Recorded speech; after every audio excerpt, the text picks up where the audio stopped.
Hey everyone, welcome to Gainsight Pulse. We're having interviews with folks that are at the conference, and we have our lovely sponsors, Rocket Lane, and I got Shri, the founder of Rocket Lane, who's been very generous of sponsoring these videos, so thank you, Shri.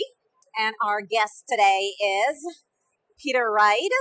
Peter, you're actually at Gainsight. I'm at Gainsight itself. I'm really excited talking to you today because you're actually from professional services at Gainsight. Yeah. So you're not in customer success.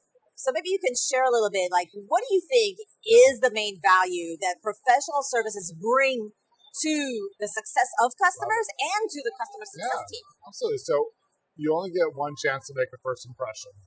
And if you don't do it well, you're probably not going to get a lot of shots to fix it. And so for me, the big part of it is making sure we deliver on as quickly as possible the value. Whatever crazy promises were made in the sales cycle, my job is to make sure that we bring them to light as quickly as possible and get them to value. So are you talking about implementations, like new customer onboarding, re-implementations? Let's pretend that never happens. So Gainsight Professional Services includes a team for onboarding. We have a managed services team, so if you don't want to admin your own system, we'll come in and do it for you. Includes education. So we run projects across all those different facets across the globe as well. So we run globally at Gainsight within the services organization, and it's exactly that. It's making sure that they're extracting every ounce of value from their Gainsight investment, but also making sure that they don't need a reimplementation in the first place, right? And so we have a managed services team that come in and admins their system. A company that has causation correlation, we don't know, but if you have a TAM from Gainsight, you're 20% better GRR for Gainsight.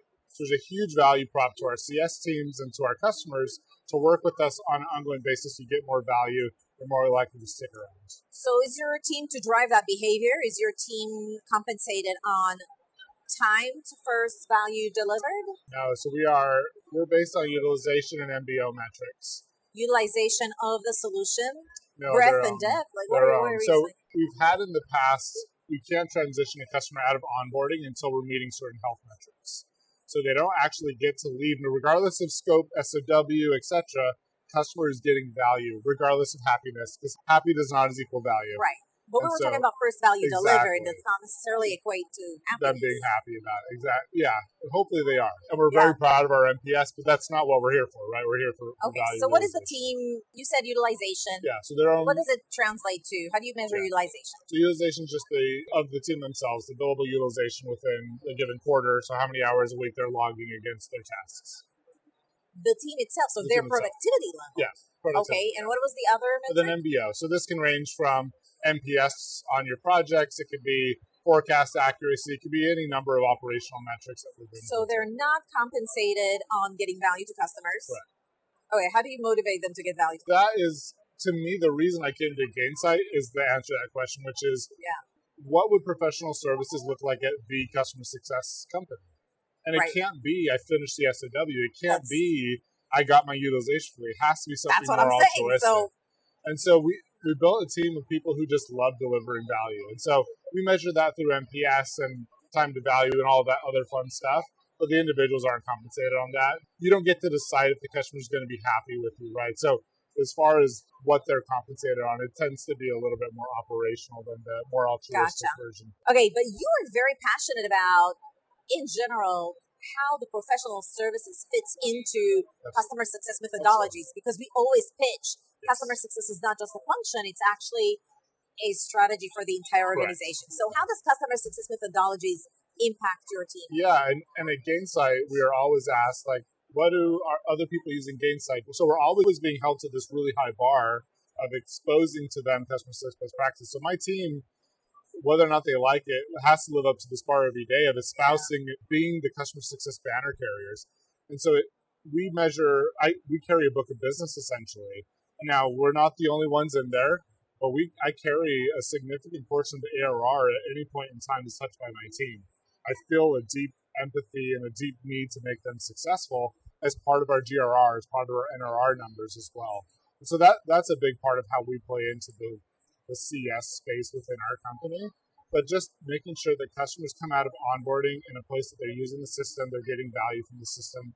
Well, I would love to from a dollars perspective, would love to check the box and say SOWs are done. I don't have that benefit, and I'm so glad for it. I love working at a software company where I don't have to just check the box and say, hey, you're off to the races. Sorry that you're not getting any value, but we finished it. We really get to be in a place that we can go drive additional value. So I want to really double click on that because that's not common. It's not common. It's like most companies, most software companies, what really happens? They have an SOW. There's like a specific scope that they need to deliver towards. And once that scope is done, sayonara, you're on your own. If you want, you can purchase more professional services. Your team operates differently. So regardless of metric the performance is tied to, they actually have the leverage to extend the implementation, is what you're saying, until they feel the customer can be a step. Like it's going from a toddler to a... Yes, they can walk. Exactly. They're not crawling anymore. They're walking. Yeah, and we have that both kind of functionally built into how we budget. So I budget... I budget overages my projects, which is a weird thing to say out loud, but I expect that you bought scope X, you need scope Y. I account for that in my financial plan at the beginning of the year. And so all of that put together puts the team in a place of, I have empowered, I have the ability to say, you know what, I'm going to build these 2 extra features because I know it'll lead to more adoption.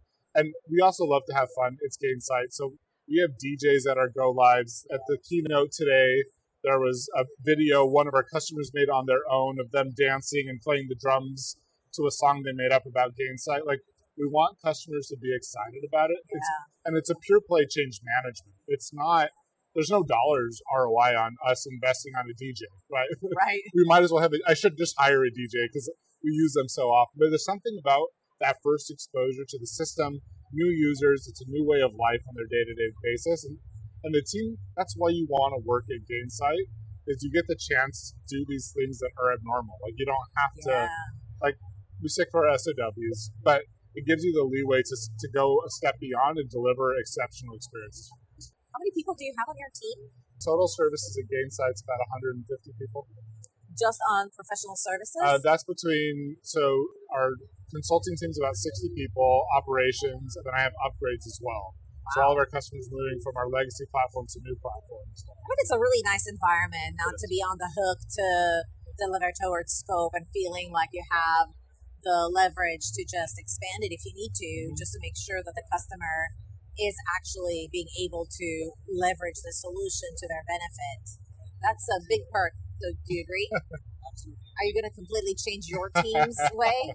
I think we already have that spirit of do what it takes. Do what it takes. And I think it's common in a startup, but would you say it's a little bit more difficult when you have, how many people are you at Gainsight overall? 1,400.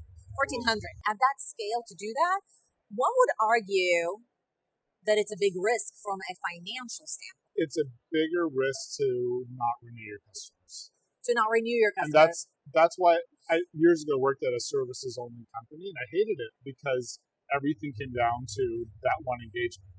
That was winning and losing. And the ability to win even when I lose is amazing. Because I have customers here who come up and give me a hug, and on paper, it was a horrible problem. I mean, I lost money, all that, but they're on stage now. Yeah. They're buying more. And the NRR, I love being attached to a product company. Yeah, red line on year one, but then and they 110 to 120% NRR on year two, and then the advocacy.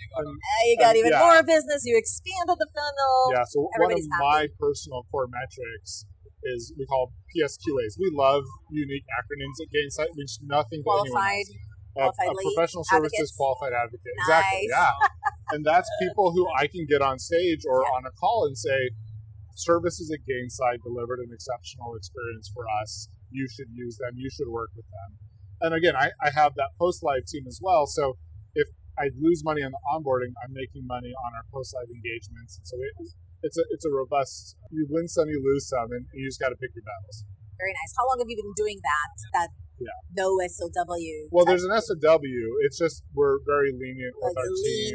Lenient SOW. Yeah, exactly. How long have you been doing that, practicing that? Probably a couple of years at Gainsight, and then I've done it in years past, which is we do all fixed fee on onboardings for that reason. We know that we're in this together. It's a partnership. My job's not to nickel and dime you on individual change orders. If you change things dramatically, we'll put a change order together. But otherwise, our goal is to make you successful. are you seeing a change in the number of PSQAs Yeah, absolutely. or NRR for those customers where you could afford this? We've gone through and done studies on it, and being able to show, and that, again, that's like, what's the value prop to a company? And Right. and there's a very clear one. There's the margins and contribution margins and delivered customers, but that's the part of like, how do I accelerate? So like the thing that makes me happiest in life, there's two. You steal my methodology, but the ability to accelerate ARR. So when somebody buys more licenses during onboarding, that's like the ultimate. Awesome. That's all we Right. like. That's the biggest success. And so seeing that happen more at frequency. So building up this kind of catalog of people you can go talk to who will say great things about us. But more importantly, people who bought more stuff from us. That's why it blows my mind that this is not part of the metrics of your organization. Like, how much ARR did we get? Did we get expansions? Did we get PSQA? I was expecting that to have something to do with your team's variables. No. Nope, not yet. Say not yet. No, and I think that, and look, I think that's where services, the perfect state is, SOWs are outcomes based. They're not based on what I'm delivering, it's what value I'm delivering. And then I'm held to metrics that are, this is for services everywhere, which are outcomes based. Again, ARR, retention rate, all that. For professional services? You said utilization. Well, that's what we're held to today. I'm saying the perfect world. It's exactly, we're aligned. Yeah. Because if we could say, oh, customer success, your variable is going to be NRR.